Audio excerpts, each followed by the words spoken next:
কিরে রূপা, কেমন আছিস? আরে রজত যে, সেই স্কুলের পরে তো দেখাই হয়নি। আমি ভালো আছি, তুই কেমন আছিস? আমি ভালো আছি। তাহলে তুই এখন কি করছিস? চাকরি বাকরি পেলি? আরে না না, আমি চাকরি বাকরি করবো না। তাহলে তুই কি করবি রে? তুই এন্টারপ্রেনারশিপের নাম শুনিসনি? হ্যাঁ শুনেছি, কিন্তু খুব ভালো করে বুঝি না। এন্টারপ্রেনারশিপ কথাটার মানে হলো নতুন কিছুর উদ্যোগ নেওয়া।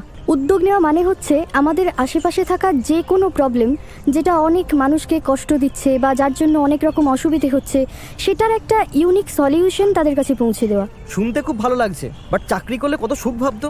সকালে অফিস যাব, বিকেলে ফিরে আসবো, আর মাস পেরোলেই মাইনে। হ্যাঁ, বেশি সুখটাই তো আবার সব থেকে বড় অসুখ। কেন কেন অসুখ কেন? দেখ, যখন তুই চাকরি করছিস, তুই তোর একার কাজ করার সময় অনুযায়ী তুই বেতন পাচ্ছিস। তখন তোর কাছে একদিনে কাজ করার সময় 8 ঘন্টা, আর প্রত্যেক বছর তোর স্কিল বাড়ার জন্য হয়তো 5% বেতন বাড়বে, কিন্তু জীবনের শেষ দিন পর্যন্ত তোর কাজের সময় প্রতিদিন 8 ঘন্টাই থাকবে। এটা কেমন কথা? তোর ওই এন্টারপ্রেনারশিপ করলে কি সময়ও বেড়ে যায় নাকি? হ্যাঁ, বেড়ে যায়। হাসছিস? শোন তবে, যখন আমি আমার স্টার্টআপটা শুরু করেছিলাম তখন আমি একা ছিলাম।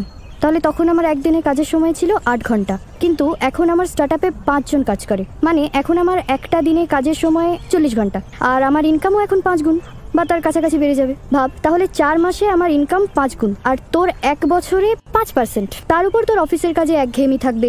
এন্টারপ্রেনারশিপে তুই প্রতিদিন নতুন নতুন চ্যালেঞ্জ পাবি, এতে তোর স্কিল বাড়বে, পার্সোনাল গ্রোথ হবে। এইসব করার পর না, তোর মধ্যে দিনের শেষে একটা স্যাটিসফ্যাকশন থাকবে, তুই কাজ করাটাকে এনজয় করতে পারবি। আচ্ছা ঠিক আছে, এটা তো বুঝলাম যে এন্টারপ্রেনারশিপে চাকরির থেকে টাকা বেশি পাবো, বাট জীবন এত কিছু করে কতটুকু বা সময় পাবো জীবন বাঁচার জন্য? ঠিক বলেছিস। জীবন, তুই ভাব, তোর জীবনের 1/3 সময় তুই যে কাজটা করছিস তুই জানিসও না যে তুই কেন করছিস। এটাকেই কি তুই জীবন বলিস? সবই তো বুঝলাম, বাট টাকা টাকা পাবি কোথায় এন্টারপ্রেনারশিপ করার? এন্টারপ্রেনারশিপ শুরু করতে টাকা লাগে না, টাকা ছাড়াও বুটস্ট্র্যাপিং করে এন্টারপ্রেনারশিপ করা যায়। বুটস্ট্র্যাপিং? সেটা আবার কি? বুটস্ট্র্যাপিং মানে হলো বাইরের থেকে কোনো টাকা না নিয়ে নিজের থেকে অল্প আর বাকি কাস্টমারের টাকা দিয়ে এন্টারপ্রেনারশিপ করা।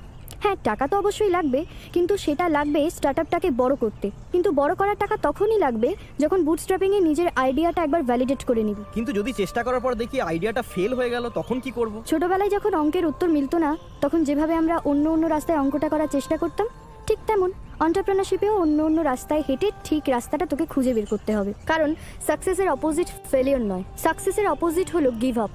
এবার দেখ, এতে তো স্কিলও বাড়ছে, এতে যদি তোকে পরবর্তীতে চাকরিও করতে হয় তাতে এটা বেশ সুবিধাজনক। সে তো বুঝলাম, কিন্তু বাড়ির লোক, আত্মীয় স্বজন, পাড়ার লোকেরা ভাববে চাকরি পাইনি বলে এইসব লোক দেখাচ্ছি। আমিও যখন শুরু করেছিলাম আমাকেও এসব সহ্য করতে হয়েছে, কিন্তু বিশ্বাস কর, যেদিন আমার স্টার্টআপটার খবর কাগজে বেরোলো, যে পাশের বাড়ির কাকিমাটা সব থেকে বেশি খোঁটা দিয়েছিল, উনি এক মুখ হাসি নিয়ে পেপারটা দেখিয়ে বলেছিলেন, তুই তো আমাদের পাড়ার গর্ব রে, আমার মেয়েটাকেও তোর সাথে নে। এখন ওনার মেয়েও আমার স্টার্টআপে কাজ করছে। আর তাছাড়াও লোকে কি ভাববে সেটা নিয়ে যদি তুই ভাবিস, তাহলে লোকে আর কি ভাববে? ভালো বলেছিস, কিন্তু তোর কাছে শুনে যেটা বুঝছি সেটা তো একা করার জিনিস না। স্টার্টআপ চালাতে গেলে তো আরো অনেক লোক লাগবে। অন্যরা আমার সাথে কেন কাজ করবে? ঠিক কথা। প্রথমে হয়তো তোকে অল্প অল্প করে সব কাজই নিজেকে দিয়েই শুরু করতে হবে, কিন্তু খুব তাড়াতাড়ি আরো লোক লাগবে স্টার্টআপটাকে চালানোর জন্য। প্রথম দিকে কিছু মানুষ তোর সাথে টাকার জন্য কাজ করতে চাইবে না, কারণ তোর কাছে টাকা নেই। তাই তোকে এমন মানুষ খুঁজতে হবে যাদের স্বপ্ন তোর স্বপ্নের সাথে মেলে, আর এটা তাদেরকে বিশ্বাসও করাতে হবে যে তোর মধ্যে সেই তীব্র ডিটারমিনেশনটা আছে যে তুই ওদের সবাইকে ডেস্টিনেশনে নিয়ে যাবি। তোর আশেপাশে যারা চাকরি পায়নি বা চাকরি করতে চায় না, তারাই তোর প্রথম টিমমেট হবে। বাহ, ঠিক আছে, কিন্তু আমরা যে ব্যবসায় করি না কেন, বাজারে এত বড় বড় কোম্পানি আছে, তারাও তো যখন তখন সেই আইডিয়াটা ইউজ করে মার্কেট নিয়ে নিতে পারে। হ্যাঁ, অবশ্যই পারে, কিন্তু নেবে না। কারণ একটা বড় কোম্পানি একটা তিমি মাছের মতো, খুব সহজে এদিক ওদিক দিক পরিবর্তন করতে পারে না, কিন্তু পুকুরের ছোট মাছেরা এদিকে সেদিকে যেতে পারে। স্টার্টআপ হচ্ছে এই ছোট্ট মাছের মতো। আর রইল ছোট কম্পিটিটরদের কথা। কম্পিটিশন খারাপ না, কম্পিটিশন থাকা মানে এটা বোঝা যাবে যে মার্কেটে এই ধরনের প্রোডাক্টের নিড আছে। তোর কথা শুনে সত্যিই খুব ভালো লাগছে। এখনো পর্যন্ত যারা সাবস্ক্রাইব করেনি, অনুরোধ করছি তারা সাবস্ক্রাইব করে এবং একটা লাইক করে আমাদের পাশে থাকবেন। একটা লাইকে আমাদেরকে অনেকটা মোটিভেট করে। কিন্তু স্টার্টআপ করবো কিভাবে? প্রথমে একটা প্রবলেম খোঁজ যেটা তোকে খুব ভাবায়, তারপর দেখ সেই প্রবলেমটা কত লোকের প্রবলেমের কারণ। বেশি লোকে ফেস না করলে সেটা দিয়ে বড় স্টার্টআপ কোনোদিনই করা যাবে না। যদি দেখিস প্রবলেমটা প্রচুর লোকের, দেন একটা ইউনিক সলিউশন ভাব যেটা আজ পর্যন্ত কেউ করেনি। তোর এই সলিউশনটা তাদেরকে কতটা হেল্প করতে পারে। দেখবি যখন কাস্টমার বাড়বে, একে একে ব্যাংক লোন, ভেঞ্চার ক্যাপিটাল, ইনভেস্টাররা তোকে টাকা দেবে বলে বসে আছে। সত্যি রে, আজকে তোর সাথে দেখা হয়ে মনে হচ্ছে অনেক কিছু শিখলাম। আমি এবার নিজের থেকে কিছু করতে চাই। বাহ, শুনে ভালো লাগলো। শুধু ভালো লাগলে হবে না, তোকে কিন্তু আমাকে হেল্প করতে হবে।